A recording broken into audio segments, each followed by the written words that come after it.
మాటలు చెప్పడం మూలంగానే జరిగింది అని మా ఆరోపణ. మీరు ఈ రకమైనటువంటి మాటలు మాట్లాడతారు, ఆచరణలో ఒక్కటి కూడా అమలు చేయరు. అసలు చంద్రబాబు నాయుడు గారే చెప్తూ అంటారు, దేవుడితో పెట్టుకుంటే ఆయన అంతు చూస్తాడు అని.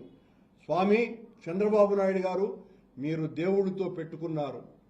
దేవుడిని రాజకీయ వనరుగా పావుగా వాడుకొని వెంకటేశ్వర స్వామి పేరు మీద జగన్మోహన్ రెడ్డి గారి మీద మా మీద అభాండాలు మోపి తిరుమలంతా కూడా అపవిత్రమైపోయిందని ప్రచారం చేసి అక్కడితో ఆగకుండా వెంకటేశ్వర స్వామి మహాప్రసాదమైనటువంటి లడ్డూలోనే ఆవు కొవ్వు కలిపినారు అని చేసినటువంటి మీ దుర్మార్గపు ప్రచారానికే భగవంతుడు కళ్ళు తెరిచినాడు.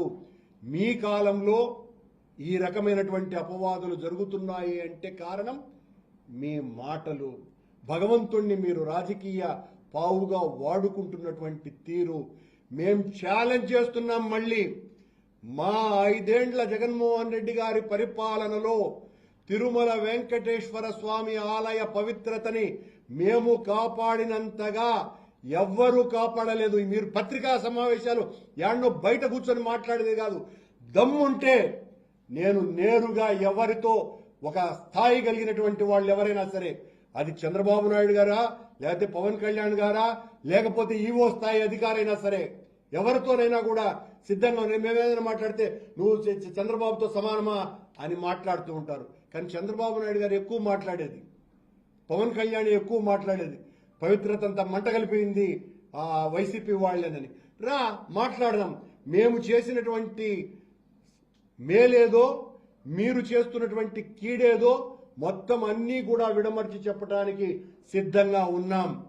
చంద్రబాబు నాయుడు గారు మాయ మాటలు మాట్లాడడం తగ్గించి భక్తుల యొక్క ప్రయోజనాలు కాపాడుతూ ఇకనైనా కూడా వెంకటేశ్వర స్వామిని రాజకీయంగా వాడుకోకుండా మీరు సరైన రీతిలో పాలన సాగించండి. ప్రజలకు ఇచ్చినటువంటి వాగ్దానాలను నెరవేర్చే కార్యక్రమాలు చేయండి స్వామి. ఊరికనే మా మీద పడి ఏడ్చే కార్యక్రమాలు ఆపి, ఇప్పటి వరకు ఈ 7 నెలలుగా వైసీపీ మీద, జగన్మోహన్ రెడ్డి గారి మీద మీ ఏడుపు తప్ప పాలనేది, అసలు పాలనే లేదు. పాలనే లేకపోవటము, దానికి తోడు మా మీద కుట్ర కేసులు బనాయించే కార్యక్రమాలలో పోలీసులందరినీ కూడా ఇన్వాల్వ్ చేయడంతో ఇదిగో ఇలాంటి దుర్ఘటనలు జరుగుతున్నాయి. వెంటనే సంబంధిత పోలీసు అధికారులను, కొండ మీద ఉన్నటువంటి అడిషనల్ ఈఓను సస్పెండ్ చేయాలి, ఈఓను బదిలీ చేయాలి. దీనికి సంబంధించినటువంటి ఇతర అధికారులందరి మీద తగిన చర్యలు తీసుకోవాలి. అన్నింటికంటే ముఖ్యంగా చనిపోయినటువంటి కుటుంబాలకు ఒక్కొక్కరికి కనీసం ₹1,00,00,000 ఎక్స్గ్రేషియో ప్రకటించవలసిందిగా వైఎస్ఆర్ కాంగ్రెస్ పార్టీ డిమాండ్ చేస్తున్నది.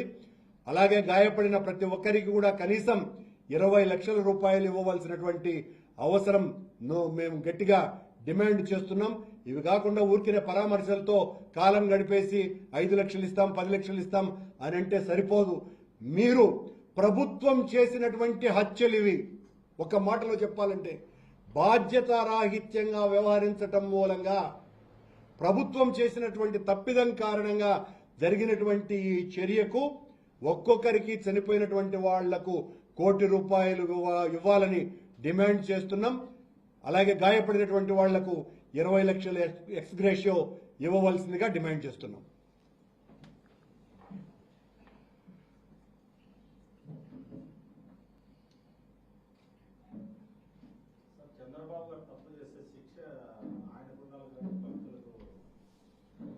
అంటే స్వామి సేవలో తరించాల్సినటువంటి ఉద్యోగస్తులు చంద్రబాబు గారి సేవలో మునిగినప్పుడు చంద్రబాబు గారు చేసినటువంటి తప్పిదానికి ఆయనకు శిక్ష పడాలి. ఆయన సేవలో ప్రభుత్వ అధికారులుగా ఉండినటువంటి వ్యక్తులు దైవ సేవలోనూ లా అండ్ ఆర్డర్ను కాపాడాలనేటువంటి దాంట్లోనూ లేకుండా ఉండినందుకు వీళ్లకు శిక్షలు పడాల్సిన అవసరం ఉంది. అవును అవునవును. భక్తులు మరణించినారు కదా, శిక్ష వాళ్లకు కానీ నిజమే, కరెక్టే, మీరు చెప్పింది ఏమి తప్పు కాదు. కానీ చంద్రబాబు గారు చేస్తున్నటువంటి తప్పిదాలు ఏవైతే ఉన్నాయో అది ఎత్తి చూపటం. భగవంతుని లీలలు ఒక రకంగా ఉండవు, ఈ రకంగా అది చూపబడ్డది.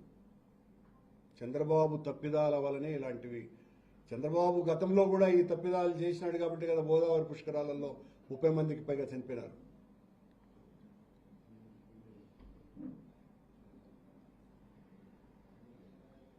ఈ ఘటనలో ఎవరిని అరెస్ట్ చేయాలి?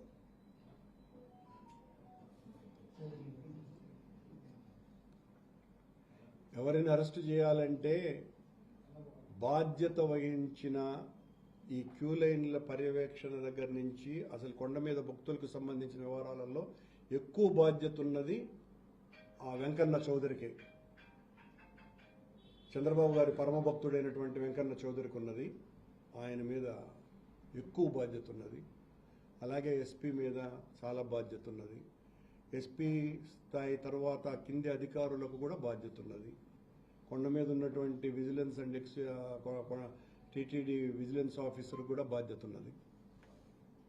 కేవలం ఓన్లీ డిఎస్పీని మాత్రమే ప్రాతిపదికగా చూపించి డిఎస్పీ మొత్తం తప్పు చేశారని రిపోర్ట్ ఇస్తున్నట్టు సమాచారం. ఆ సమాచారం మాకు తెలియదు, మీకు తెలిసి ఉండొచ్చు. కానీ మేము చెప్తున్నటువంటిది నాది తప్పిదం అయితే నేను చెప్పినటువంటిది ఇప్పుడు ఎవరు బాధ్యత వహించాలి అన్నది దానికి నేను రీజన్ చెప్తాను. మీది తప్పు కదా అని అంటే వీళ్ళందరూ కూడా బాధ్యత వహించాలి. ఈ